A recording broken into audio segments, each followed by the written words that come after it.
Hello everybody and welcome to another episode of Box Office Talk. This is the show where I break down what happened at the box office, see if my predictions for the top 5 are correct, then make predictions for next week's top 5. So let's get right on into it. Last week I predicted that number 1 would be The Angry Birds Movie 2, number 2 would be Hobbs and Shaw, number 3 would be Good Boys, number 4 would be Scary Stories to Tell in the Dark, and number 5 would be 47 Meters Down Uncaged. And I got only one of my predictions right for this weekend, and there were a few movies coming out, so it's understandable that I could have gotten a lot of my predictions wrong, but only getting one right is like, how did this happen? Let's go over what happened in the overall top 10, because they honestly kind of shocked me what happened. Number 1 was actually not Angry Birds, it was Good Boys, making $21 million on its opening weekend. Worldwide, the total is only at $23 million, but this is actually a pretty good start considering the budget is only around $20 million, so they only need to get to $40 million to double that, and with an opening like this, they definitely will do that. This is like a late August surprise kind of hit, and if you heard my predictions earlier, I'm sure you know I didn't expect this movie to do as well as it did. I didn't think it would get number 1, but it did, and since it's actually a good movie, I can't even really complain about that. Like, this is honestly a really special thing to see. Number 2 was Fast and Furious Presents Hobbs and Shaw, making $14 million, adding to a domestic total of $133 million. Domestically, it is $11 million from outgrossing the first Fast and Furious movie, which must be a really great achievement for them. Worldwide, it is sitting at $437 million, and worldwide, it only needs $189 million more to outgross Fast 5 in the Fast and the Furious charts, which is actually pretty great for them too. This movie is still continuing to rise up in the Fast and the Furious charts, even though it did open lower than some of the more recent Fast and the Furious films. It's still making a ton of money, and with it getting $437 million, it has technically just now doubled its $200 million budget, and it's $63 million away from getting to $500 million worldwide, which is quite special for them. Number 3, we have The Lion King making $11 million, adding to a domestic total of $496 million. Not only is it $4 million away from getting to $500 million domestically, but it also is $8 million away from outgrossing Beauty and the Beast to be the highest grossing live-action Disney remake domestically. Worldwide, however, it already is officially now the highest grossing live-action Disney remake, sitting at $1.435 billion, which is quite a number to say the least. Congrats to this movie, congrats to everyone who worked on it, obviously congrats to the fans who get to celebrate the fact that now a movie they like is now the highest grossing Disney remake, even though it is a little soulless and cynical of them to do that, but whatever. Number 4 is where we get to The Angry Birds Movie 2. This movie did not do that well at all. It opened $28 million lower than the first movie's opening weekend, opening at $10.5 million.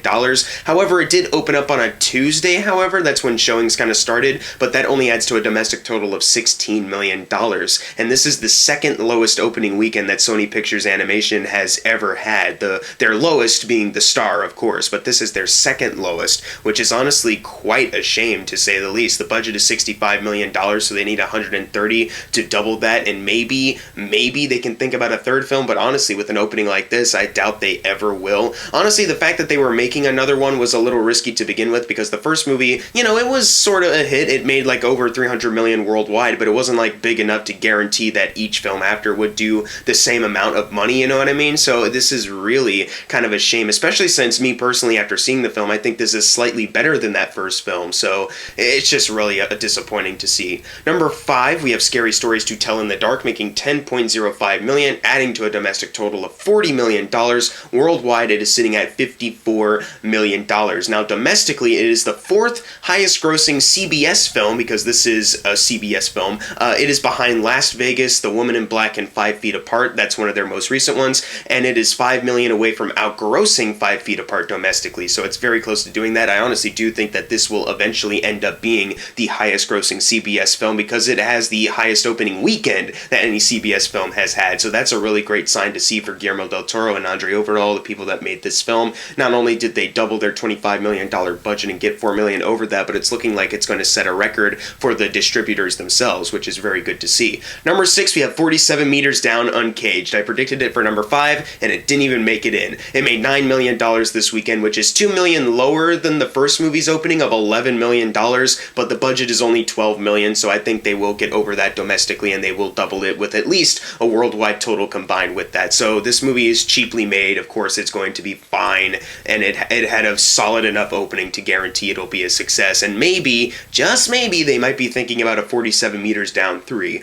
Number 7, we have Dora and the Lost City of Gold making $8 million, adding to a domestic total of $33 million, and worldwide it is sitting at $44 million. So it's $5 million away from outgrossing the initial production budget of $49 million, but it still needs about $98 to $100 million to be considered a success, and unless the worldwide numbers start pumping up real quick, it's looking like it's not going to be that. It's looking like it didn't really hold over that well either from last weekend, which must be a big shame to all the people that really did enjoy this film, because if you look at the majority on Rotten Tomatoes, the majority is positive reviews. A lot of people were a big fan of this, so unfortunately, those people might not get a Dora franchise, I guess. Number 8, we have Once Upon a Time in Hollywood making $7 million, adding to a domestic total of $114 million. It has outgrossed the $107 million of Pulp Fiction's entire domestic run, and it is $6 million away from outgrossing Inglourious Bastards, which is fantastic to see, obviously. That I think that definitely will be happening next weekend if it's still around. Worldwide, it is sitting at $122 million, and that is $58 million away from where it needs to be, doubling its $90 million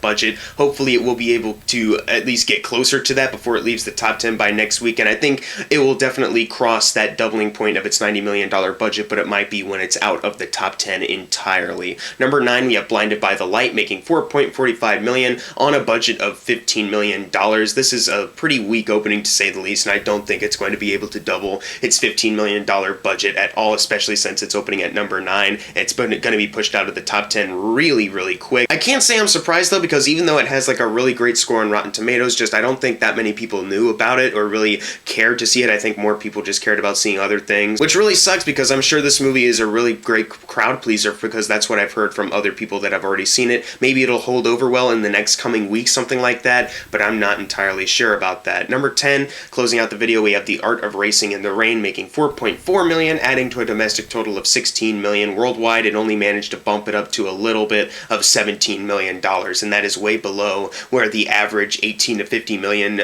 budget is estimated at being at. So, and not only is it about to leave the top 10 entirely, which means I can stop talking about this movie, but it is, I guess you could say, considered a flop right now at the box office, which is a really big shame to say the least. If you're a fan of this movie, I had no interest in really seeing it to begin with, because it's a dog movie, and dog movies make me feel real sad, and I think a lot of people kind of have that same stigma towards it as well, so I can't say I'm surprised, but since it is based off a popular book, I guess you could say I am also a little surprised that more people didn't go out to see it just to support the book. But now it's time for the fun part, the predictions for next week's top 5. Number 1, I'm going with Angel Has Fallen. Number 2, Ready or Not. Number 3, Good Boys. Number 4, Hobbs and Shaw. And number 5, The Lion King. But what are your predictions for next week's top 5? Leave them in the comments below. And as always, thank you guys for watching. Make sure to subscribe. I'm Jackson Fulcher. See you guys next time.